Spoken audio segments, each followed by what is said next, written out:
सिद्धार्थ जी सुप्रभात, स्वागत है आपका। एक सवाल का जवाब चाहिए था अभी बंसल जी को। वो बोल रहे फाइजर, जो जैन साहब ने आज जेम स्टॉक में भी दिया, बोले इसमें पी गायब क्यों है? फाइजर में पी नहीं दिखता, इसका कोई खास वजह अगर आपकी जनरल नॉलेज बताती हो ऐसा कि क्यों है तो। Good morning Anil ji, good morning Neha, good morning सारे दर्शकों को। अनिल जी, पी साइलेंट होता है इसीलिए गायब रहता है। बहुत सारे वर्ड जैसे होते हैं जहाँ पे फर्स्ट अल्फाबेट हैपेंस टू नहीं बी वो तो हमें पता साइलेंट, है ना, तो फिलोसॉफी। नहीं नहीं, साइलेंट है वो तो पता है, साइलेंट क्यों है ये नहीं पता। नहीं नहीं अनिल जी, इस पे तो पीएचडी नहीं की है मैंने। ओ, तो अभी किसने बताया था? वागले सर ने। हाँ, वागले साहब का तो आप सम्मान करते होंगे, हमारे में सबसे वरिष्ठतम सदस्य। क्यों सिद्धार्थ जी? नहीं नहीं, बिल्कुल हाँ, बिल्कुल अनिल जी। उनका कहना है कि जर्मनी की वजह से ये साइलेंट है। जर्मनी में सारा ऐसे ही काम होता है, पहला लेटर साइलेंट कर देते हैं। तो क्या वागले साहब की मैं बात साइलेंट हो जाता हूँ। जी वागले साहब। जी मैंने कहा पूरी जर्मनी साइलेंट हो गई है। पूरी जर्मनी, सिर्फ जर्मनी ले जाने वाले साइलेंट नहीं हुए, इसलिए उनके लिए बजाय बिगुल। बताए सिद्धार्थ जी इस हफ्ते की थीम।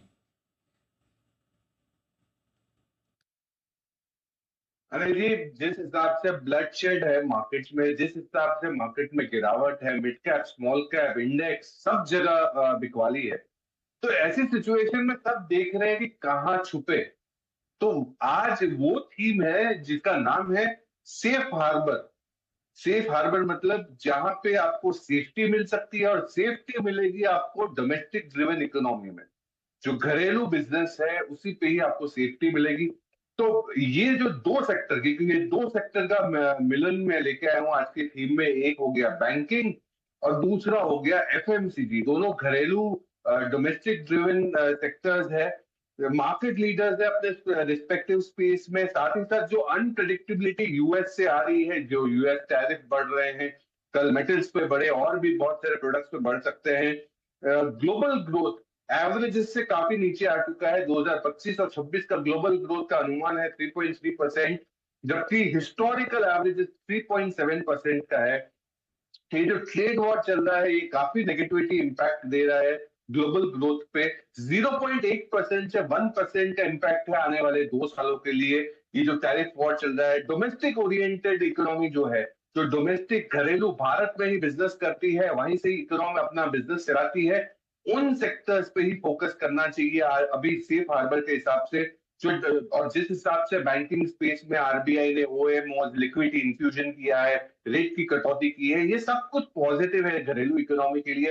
हालांकि अभी बाजार कुछ नहीं सुनना चाहता है, कुछ नहीं समझना चाहता है, बट अभी भी safe harbour domestic economy based कंपनियां ही होनी चाहिए। Okay, safe harbour. Safe harbour का मतलब ये कि जहाँ गिरावट कम होगी दूसरों के मुकाबले में, या सेफ हार्बर का मतलब ये भी होता है कि जिनमें गिरावट बाद में होगी, पहले नहीं होगी। आजकल सेफ हार्बर वो भी हो गया है सिद्धार्थ जी, जो लास्ट में गिरे वो अच्छा स्टॉक। गिरते तो सभी है, मतलब इस मार्केट में कोई आप देखो आज रिलायंस ही गिर गया, बाकी सब छोड़ो, 1200 के नीचे रिलायंस आ गया देखो।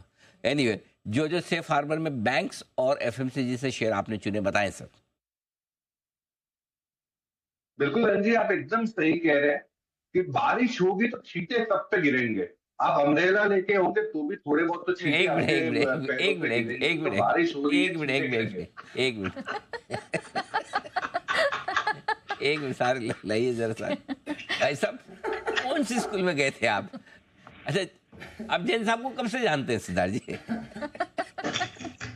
कई सालों से जानते हैं अनुज जी। तो दोनों साथ में ही भीगे हैं बारिश में?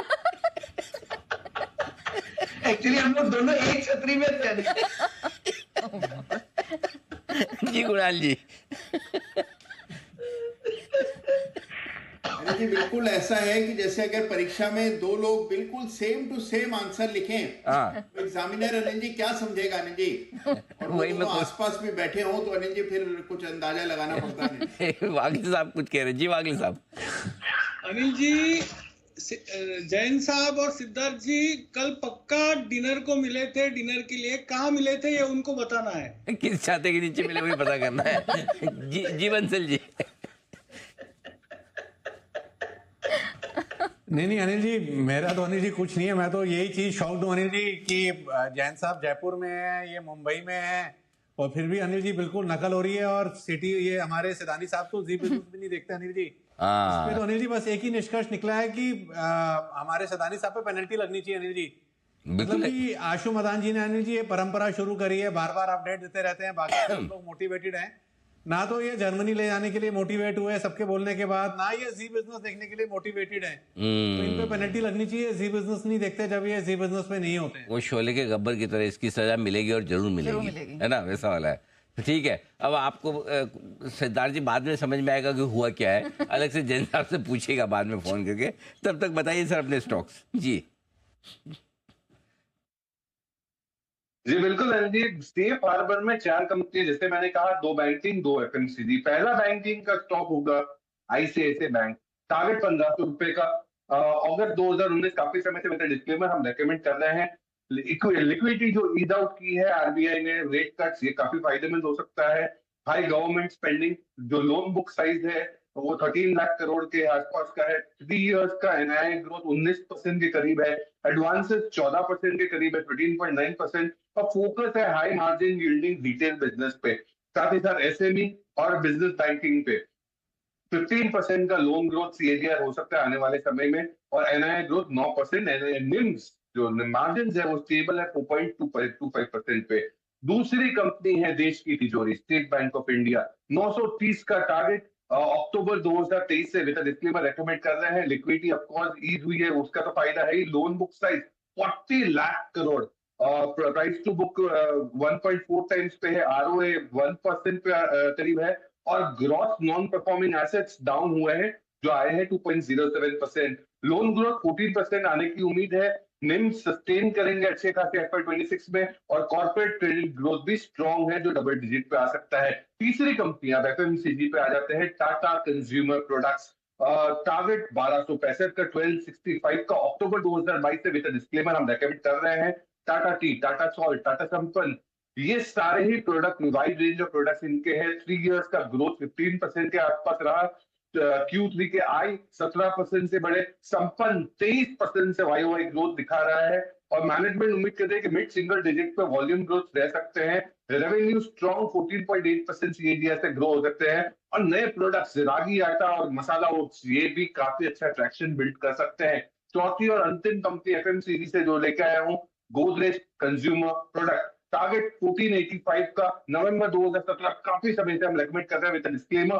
पर्सनल केयर सेगमेंट में है कंपनी, एयर फ्रेशनर और फैब्रिक केयर सेगमेंट काफी अच्छा ग्रो कर रहा है, जो डबल डिजिट वॉल्यूम ला सकता है Q3 Q4 में। मार्जिन सोप सेगमेंट में एक्सपेक्ट कर रहे हैं बढ़ सकता है, क्योंकि प्राइस हाइक होने वाले हैं। स्टेबल कॉस्ट है, 10% का मुनाफा, 10% के सीएजीआर से ग्रो हो सकता है।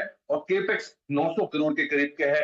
गोदरेज कंज्यूमर प्रोडक्ट इस मार्केट के धुआंधार गिरावट में आपको सेफ हार्बर ढूंढना है, और ये बैंकिंग और एफएमसीजी जो आपको दे सकता है, 6 से 12 महीने के पर्सपेक्टिव से आप खरीदारी कर सकते हैं।